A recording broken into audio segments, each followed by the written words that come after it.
suite, voici l'histoire de Marion Poiseau et de son amie Iski Britton. Elles se sont lancées un défi. Partir surfer en République islamique d'Iran. Elles ont ramené des images, elles nous racontent et vous allez voir qu'au début, l'aventure n'était pas gagnée. C'est pas vraiment un défi. En fait, au départ, quand on est parti il y a 3 ans, c'était vraiment pour voir si c'était possible de surfer, tout simplement, d'aller explorer la côte. On ne savait pas du tout où on mettait les pieds.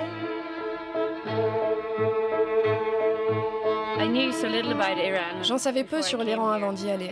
Ce que je savais, c'était surtout par rapport à ce que je voyais aux informations, sur les politiques et le régime oppressif, notamment envers les femmes. Mais ils ne parlent pas des gens, de la beauté de ce pays. Les gens ont tellement de cœur et d'humanité. Ils sont très accueillants et attachants. Il suffit de googliser l'Iran pour voir sur quoi on tombe. On parle du nucléaire, de la politique, des femmes, de la condition féminine, tout ça. Et on oublie de parler simplement de la beauté et de la richesse du pays. Quand on est sur place, on s'aperçoit qu'on est loin de ce que peuvent dire les médias. Le premier jour où nous sommes arrivés à Téhéran, nous avons rencontré les locaux. On a discuté, ils étaient très curieux. Certains venaient nous voir pour simplement parler et passer du temps avec nous.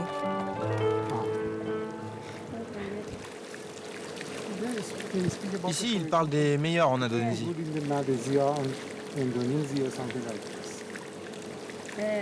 Celui-là est vraiment bon. C'est ce que je fais. L'accueil était remarquable, ouais.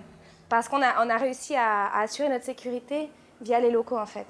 Une fois que tu es accepté par la population locale, tu es en sécurité. On a eu la chance de rencontrer les bonnes personnes aussi, et notamment les élus locaux, qui ont vu dans le surf une possibilité d'ouverture sur le tourisme. J'ai une image avec un des membres du Parlement iranien qui tient la planche de surf et qui me dit « On est content que vous soyez venus ».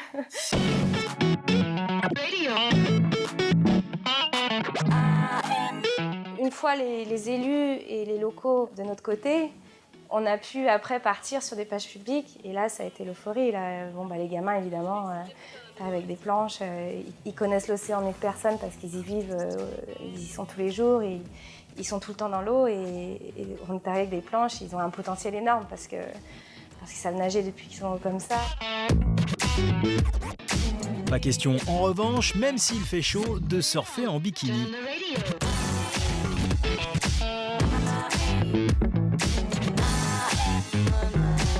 Alors les restrictions, c'est surtout pour les femmes, donc il faut être voilée pour aller dans l'eau. Donc on a des cagoules spécialement conçues qui sont en lycra. C'est une grosse restriction, il faut le dire, parce que c'est même limite dangereux, parce qu'une cagoule en lycra, ça glisse, ça vient en face. Tu dois tout le temps avoir les cheveux couverts. Ça complique la tâche pour une femme de surfer en Iran.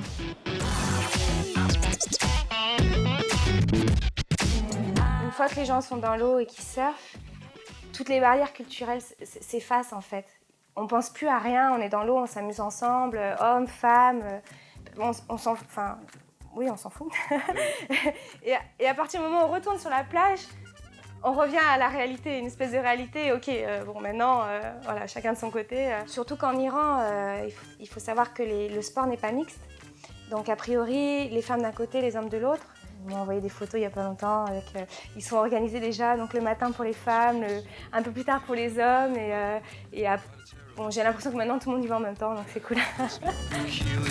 49% des Iraniens sont des femmes et beaucoup militent malgré les dangers pour que cette quasi-égalité homme-femme ne soit plus seulement un pourcentage.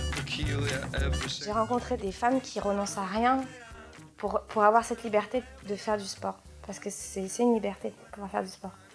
Il y en a qui ont le droit, il y en a qui n'ont pas le droit. Donc ça reste une liberté.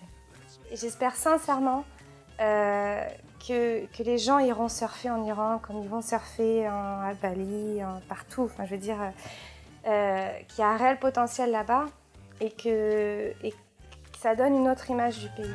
Je pense que les gens étaient vraiment excités de voir une femme surfer en Iran pour la première fois. C'était vraiment cool de partager ça. Et au-delà du fait de vouloir casser certains codes, ce voyage n'est-il pas l'objectif même de tout surfeur, la découverte du spot vierge et surtout d'être le premier à s'y mettre à l'eau.